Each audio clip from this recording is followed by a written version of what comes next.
our pelvic floor health, along with the rest of our body, tells the story of our lifespan.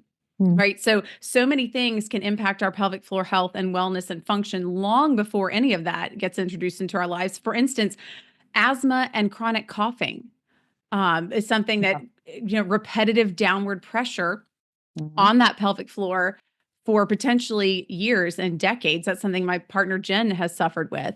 And then what also chronic constipation.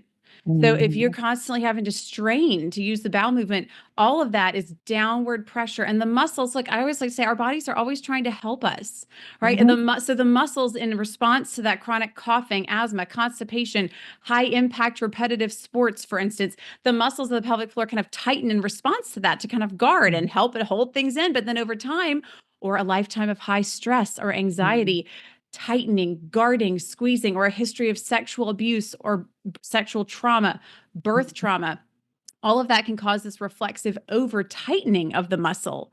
But an Wow. over tight muscle is actually still a weak muscle functionally, because Mm. the little parts and pieces of the muscle don't line up to be able to contract as it's supposed to when it's over tight.